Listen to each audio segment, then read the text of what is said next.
Bon, c'est la fin des vacances scolaires, t'es dégoûté, je suis dégoûté, ton prof il sera dégoûté de voir ta gueule, et je me suis dit, c'est l'occasion de reprendre des anecdotes. Ouais, comme le veut la tradition, chaque année j'aime trop vous raconter une rentrée scolaire qui s'est super mal passée, et celle-ci, c'est la pire d'entre elles, crois-moi. Mais avant qu'on rentre dans le vif du sujet, si t'aimes le retour des anecdotes, oublie pas de me le faire savoir dans les commentaires, tu likes, tu partages la vidéo, et nous on est parti. J'ai ouvert la bouche, le ciel s'est assombri, on a lancé les Dotense, je suis entouré de sales zombies, adepte du multiclonage, dans le rap y'a que des pâles copies, j'arrive comme une invocation, j'atterris là, j'ai pas compris.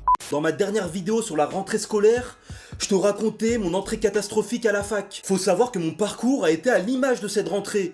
Catastrophique. En gros, j'ai vite compris que la faculté c'était pas fait pour moi. La méthode d'apprentissage elle était vraiment éclatée. C'est clair ? On te laissait, t'étais livré à toi-même, c'était à toi de prendre des notes, de réviser par toi-même, de te renseigner, d'être curieux, etc. Mais moi, frère, j'avais 20 ans, quelle maturité j'avais pour faire ça? Aucune. Chaque matin, j'étais encore en galère pour trouver des chaussettes qui aillent bien ensemble, et on me demande d'être autonome. À l'époque, je m'étais inscrit dans une licence AES, Administration des entreprises et des sociétés, et il y avait rien qui allait avec l'intitulé du diplôme. Parce que oui, t'avais que des matières qui allaient te servir à rien pour plus tard. Il y avait rien de concret. Moi, durant cette période chaotique, j'ai serré les dents parce qu'il fallait quand même que je conserve ma bourse pour pas être en galère dans la vie. Je vous avais expliqué en plus que j'ai été orienté vers la fac sur obligation de mes parents, avec toute la bienveillance possible. Mais après quelques temps à la fac, j'ai vite compris que c'était pas fait pour moi et qu'il fallait que je me réoriente au plus vite. Et c'est à ce moment-là, dans cette période de doute, que je me suis mis à vendre du shit. Non, je rigole, je reste un bon citoyen dans le fond. Je me suis renseigné sur les différentes filières et il y avait deux choses sur lesquelles je m'étais basé.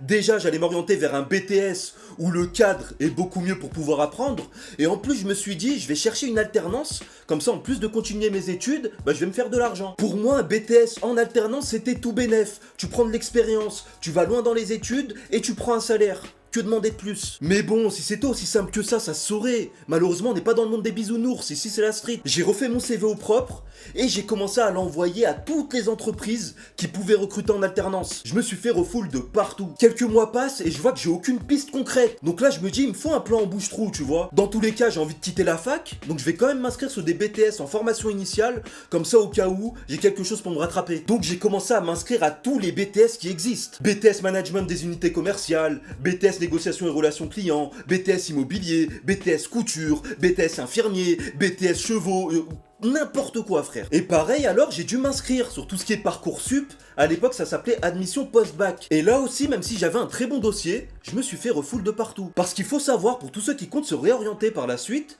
que lorsque tu te réorientes, t'es pas du tout prioritaire aux yeux de l'éducation nationale. Ils vont faire passer en priorité les jeunes diplômés qui eux ont tout approuvé, plutôt que toi qui t'es foiré à la fac et qui veux réussir ailleurs. Au bout d'un certain moment, à force de persévérance, je suis pris dans un BTS inconnu en initial. Donc oui, j'ai toujours pas trouvé d'alternance et c'était le BTS assistant de manager. Honnêtement, j'étais dans une impasse. C'était soit j'acceptais ce BTS bidon, soit je me retrouvais à la rue. Et le choix il était vite fait. Surtout ça me permettait d'avoir un sursis supplémentaire, de conserver ma bourse pendant un an et prendre le temps justement de chercher une alternance par la suite. Me voilà alors pour la rentrée prochaine inscrit pour faire un BTS Larbin, assistant de manager pardon, mais tu l'as bien compris j'ai choisi ça en bouche-trou. Alors moi je pars en vacances tranquille, il fait bon vivre, je reviens et ma rentrée scolaire se présente. Là comme d'habitude, t'as tous les BTS qui sont réunis dans une grande salle de conférence et là c'est le directeur de l'établissement qui va appeler les noms un par un pour créer les classes. Moi je te l'avais déjà raconté, mais je suis toujours au tout début de l'alphabet. Ce qui fait mon blaze, il sort en premier à chaque fois. Donc moi j'entends mon blaze, je me lève, je rejoins ma classe,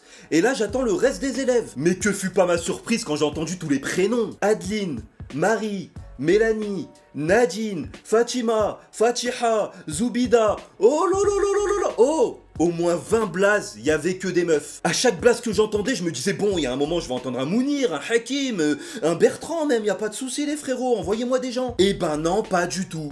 J'avais une classe de 25 personnes, tu l'as bien compris, j'étais le seul pélo. Pour certains, je vous vois venir, les charros derrière l'écran, vous aurez été bien super heureux dans une classe comme ça. Mais moi à l'époque c'était gênant de fou frère. J'ai toujours eu des classes équilibrées, voire des classes où il y avait plus de pélos que de femmes. Et là je suis le seul pélo, je fais quoi? Je vais en robe. Et là le stress il est monté de fou, parce que j'avais bien compris que j'allais passer une année de merde. Avec une classe où il y a que des femmes dedans, les profs c'est que des femmes aussi. Et moi je suis dans un cursus qui m'intéresse pas du tout. En plus dans mon établissement il y avait tous les rats que je connaissais. Donc tous les matins je leur disais Salem. Je rejoignais ma classe où il y avait que des meufs etc. Alors qu'eux ils rejoignaient une classe où il y avait cher de l'ambiance. Ça rigolait avec des pélos et tout. Je les enviais chaque matin. Donc tous ces facteurs là ça a été très dur à encaisser. Et je tiens quand même à vous le dire. Tu vois tous les stéréotypes que t'as sur les femmes, les clichés, entre elles parlent que de maquillage et de pélo, etc. Bah oubliez pas du tout ça. C'est exactement ce qui s'est passé dans ma classe. Toutes les femmes de ma classe, elles parlaient que de pélo. Des fois, elles croisaient juste un pélo dans le couloir, et pendant toute la journée, elle le cherchait sur les réseaux sociaux. Et ça parlait, lui il est trop beau, lui il est trop sexy, lui je sais pas quoi. Oh frère, j'étais au milieu, j'étais rouge moi, je faisais quoi ici? Elles étaient affolées par les pélos, elles parlaient que de maquillage et de ça, c'était gênant frère. Après cette petite parenthèse, maintenant revenons au cursus scolaire en lui-même. Ouais, le BTS, déjà je trouve que le nom il est super humiliant. Assistant de manager. Moi quand je suis parti dans les études supérieures, je m'imaginais plus tard être chef d'entreprise, avoir des postes à responsabilité, être manager, etc. Bah non, on m'a proposé d'être l'assistant du manager. Je vais faire les cafés et des photocopies. Je voulais être le gars qui a des responsabilités. À quel moment je suis l'assistant du gars qui a des responsabilités? Y a rien qui va encore une fois. Et même dans ce qu'on apprenait, concrètement, les matières qu'on avait en cours, c'était pour apprendre à planifier les voyages de ton manager, apprendre à planifier les réunions, des choses comme ça. Oh, je faisais quoi ici les frères, aidez-moi. Tous les jours j'étais là et je suppliais les gens de m'aider. C'était vraiment une secte, il n'y avait pas d'autre mot à dire. En revanche, je vais pas te mentir, c'était super simple, ce qui fait que j'avais des bonnes notes. Donc mon BTS en soi, j'aurais pu l'avoir facilement. Ouais, j'aurais pu, parce que je suis pas allé jusqu'au bout, mais je vais t'expliquer ça. Parce que oui, tu l'as compris, j'avais qu'un seul objectif, sortir de ce bourbier. Et là, pour le coup, je me suis organisé, je m'y suis pris cher tôt. J'ai commencé à faire mon CV et directement à chercher une entreprise pour effectuer une alternance. Ouais, je sais, tu vas me dire que tu vas encore perdre un an, mais honnêtement, j'étais déter à partir. Surtout qu'en même temps, moi, je devais trouver un stage. Parce que oui, pour valider ta première année de BTS assistant manager, fallait faire un stage à l'étranger. Et même si j'aime pas, faut être réaliste. Au cas où, fallait que j'assure mes arrières si je trouve pas d'alternance. Surtout que le BTS, il était à ma portée, il était super simple. Ça me permettait de valider un bac plus 2 et peut-être derrière de partir en licence pro, faire un master, etc. Donc oui, ça veut dire que j'avais les deux casquettes. En recherche d'alternance, en recherche de stage, plus mes examens à l'école. Il y a de quoi devenir schizophrène de fou. Mais revenons à la recherche de stage à l'étranger. Faut savoir que mes parents et moi, on n'était pas d'accord pour que je parte à l'autre bout du monde alors que j'étais tout jeune et que je savais pas me servir de mes deux mains. Ce qui fait encore une fois, j'ai dû gruger le système. Donc bien sûr, j'ai fait semblant de postuler à des hôtels à Malte, au Canada, aux États-Unis, etc. Mais sans conviction. S'il m'avait accepté, j'aurais même pas dit à ma prof que j'ai trouvé un stage, t'as vu? Mais ma prof, voyant que j'étais en galère totale alors qu'en BTS j'avais de bonnes notes, elle s'est dit je vais pas le laisser tomber. Elle m'a aidé à trouver un stage et elle m'a indiqué que j'avais le droit de faire un stage en France dans une entreprise qui travaille à l'international. Parce que le but du stage en fait c'était juste d'utiliser la langue anglaise. Et là j'ai dit bah pète sa mère, fallait me le dire avant, je vais rester en France. Surtout qu'il y avait mon frère qui travaillait dans une boîte internationale et qui pouvait me faire enquille. Et son entreprise ont accepté de me prendre justement pour un stage. Sauf que là, ma prof, elle a vu la fiche de poste, elle a refusé parce qu'elle a bien compris qu'en fait, j'allais rien foutre. J'allais pas exercer l'anglais ou quoi que ce soit. Mais elle s'est chargée de me trouver un stage en France. Et là, j'ai travaillé dans une entreprise qui faisait des formations en anglais pour les chefs d'entreprise, les salariés, etc. Honnêtement, le stage, ça pétait sa mère.